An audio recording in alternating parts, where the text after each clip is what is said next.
So simple clarity हमारे पास है क्या कि इंडिया अपने फार्मर्स को नज़रअंदाज कर रहा है या नहीं कर रहा है। वेरी सिंपल थिंग, इंडिया और यूएसए की ट्रेड डील हो रही है। आई मीन फाइनलाइज नहीं हुई है but definitely in the process है, ऑन गोइंग है। सो स्टेप बाय स्टेप समझते हैं ये चीज़ें हो क्या रही हैं। इंडिया और यूएसए ये ट्रेड डील में डिस्कस कर रहे हैं। कुछ चीज़ें हैं जिस पे इंडिया यूएसए के कुछ प्रोडक्ट्स हैं जिसमें इंडिया टैरिफ माफ़ करेगा।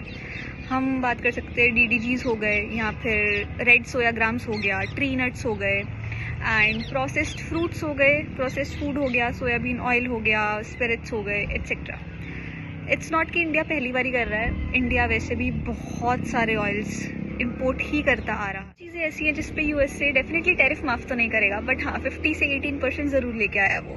फॉर एग्जांपल हमारे पास टेक्सटाइल हो गया, लेदर हो गया, हमारा मैन्युफैक्चरिंग सेक्टर, ऑर्गेनिक केमिकल्स हो गया, फार्मास्यूटिकल्स हो गया, या और भी बहुत सारी मशीनरीज हो गया।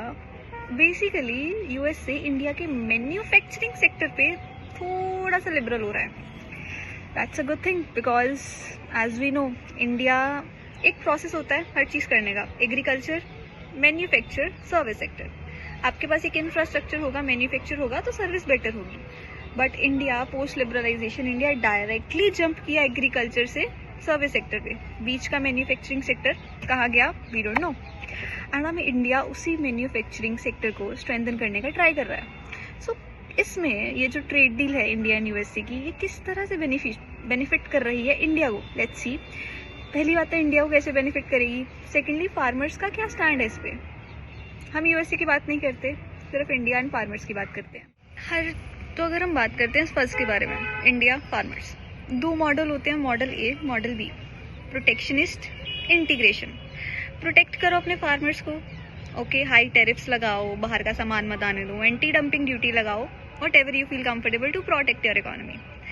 Then we have integration, okay, आप ग्लोबल मार्केट में स्टैंड करना है, आपको इंटीग्रेट करना पड़ेगा, आपको अपने सेक्टर्स खोलने पड़ेंगे, आपको लिबरलाइज होना पड़ेगा। That is the need, okay, that is the mandatory thing that a nation should do अगर उन्हें इंटीग्रेट होना है ग्लोबल मार्केट में। तो फार्मर्स, अगर पहले फार्मर्स की बात करते हैं, फार्मर्स का फेयर सिर्फ इतना है कि यार आप कोई भी बिल लेके आ रही है गवर्नमेंट, आप हमसे कंसल्ट नहीं कर रहे हो, आप हमें पूछ नहीं रहे हो। इट इज़ नॉट कि अभी आपने डीडीएसएस पे, डीडीजीज पे लगाया, आपने रेड सोया ग्राम्स पे लगाया, आई एम सॉरी, तो आपने, ठीक है, दैट इज़ ओके। फार्मर्स को उसका कोई इतना वो नहीं है, ठीक है, आपने लगाया है, आपने कंसल्ट किया, आपने नहीं किया। आप आज बिना कंसल्ट किए इन चीज़ों पे लगा रहे हो या टैरिफ्स रिड्यूस कर रहे हो यूएसए के, तो क्या पता आप नेक्स्ट थिंग वीट, राइस और पल्स को इंक्लूड कर दो, हु नोज। एक ट्रस्ट बिल्ड जो करना है गवर्नमेंट को फार्मर्स के साथ, वो लैक कर रहा है कहीं ना कहीं, तो उस गैप को ब्रिज करना पड़ेगा गवर्नमेंट को। इंडिया में 45% लोग फार्मिंग पे हैं, लाइवलीहुड उनकी फार्मर्स से है, ऑल फार्मर्स हैं। The thing is that agriculture एक बहुत ही पॉलिटिकल सेंसिटिव टॉपिक है। मैं अगर फार्मर्स का स्टैंड सुने तो आप एग्रीकल्चर को इंक्लूड ही मत करो ग्लोबल ट्रेड में, आप टैरिफ से बाहर ही रखो उस चीज़ को। बट इंडिया को ग्रो भी करना है, अपनी मैन्युफैक्चरिंग सेक्टर्स को भी बढ़ाना है, एंड अदर नेशंस के साथ ग्लोबली इंटरैक्ट भी करना है, दैट इज़ इम्पॉर्टेंट। इंडिया उस चीज़ को नज़रअंदाज नहीं कर सकता। If India wanted to be a global super power one day, यहाँ पर विकसित भारत करना है उसको। तो यूएसए फार्मर्स का एक और फेयर है। यूएसए की farming activities, it is way mechanised हैं, लार्ज स्केल फार्मिंग होती है, they are very much equipped, उनका मैन्युफैक्चरिंग सेक्टर बहुत स्ट्रांग है, उनका एक्सपोर्ट बहुत स्ट्रांग है। तो फार्मर्स को ये फेयर है कि कोई कंपटीशन ही नहीं है यार, कोई बैलेंस ही नहीं है हम दोनों में। वो एक इमोशनल सिक्योरिटी नहीं चाह रहे, वो इकोनॉमिक इनसिक्योरिटी के फेस कर रहे हैं, उनमें इमोशनल इनसिक्योरिटी आ रही है, हम दोनों सेम ही नहीं है, हमारा प्रोडक्ट कैसे बिकेगा। But government have other perspective also, तो गवर्नमेंट का पर्सपेक्टिव देखते हैं। गवर्नमेंट इस चीज़ को इस तरह से बैलेंस करती है, आज हमने देखा कि यूएसए टैरिफ कम कर रहा है, किन किन प्रोडक्ट्स पे कम कर रहा है, उस पर फोकस करना। इन टेक्सटाइल पे कम कर रहा है, मैन्युफैक्चरिंग आइटम्स पे कम कर रहा है, फार्मास्यूटिकल्स पे कम कर रहा है, और लेदर में कम कर रहा है, प्लास्टिक्स में कम कर रहा है। तो मतलब एक्चुअल में जो हमारा मैन्युफैक्चरिंग सेक्टर है वो कहीं ना कहीं बूस्ट होगा, उसको एक ग्लोबल प्लेटफॉर्म मिलेगा जो कि इंडिया के लिए बहुत बेनिफिशियल है इन अ लॉन्ग टर्म। तो India definitely need US market, सबसे बड़ी ग्लोबल मार्केट है, why not. India wanted to correct agriculture, जो एग्रीकल्चर और सर्विस का जंप है, मैन्युफैक्चरिंग बीच में मिस हो गया है, इंडिया को उसको करेक्ट करना है। इंडिया को अगर विकसित भारत बनना है तो हमें अपने तीनों सेक्टर्स को ग्रो करना पड़ेगा एक साथ। सो ये कैलिब्रेटेड एक्सपोजर है, इट इज़ नॉट कि हम लिबरलाइज कर रहे हैं सबको।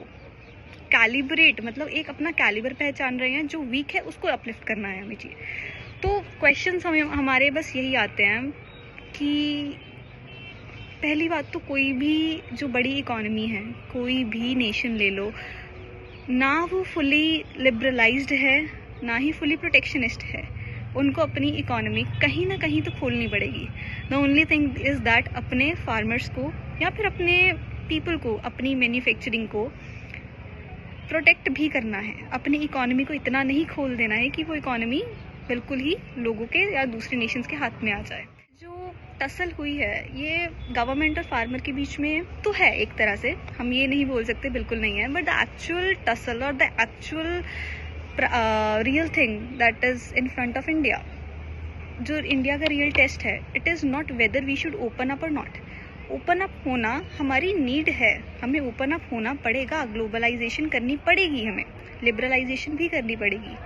बट एक्चुअल जो इंडिया का टेस्ट है कि हम उस चीज़ को कैसे रिस्पॉन्सिबली हैंडल करते हैं, रिस्पॉन्सिबली ओपन करते हैं, बाय मेकिंग श्योर कि जो हमारे फार्मर्स हैं या हमारे इंडियन पीपल हैं उनको सेफ फील हो, या उनको लगे कि हाँ गवर्नमेंट अगर कुछ कर रही है तो उनके बैक ऑफ द माइंड हमारी प्रोटेक्शन है।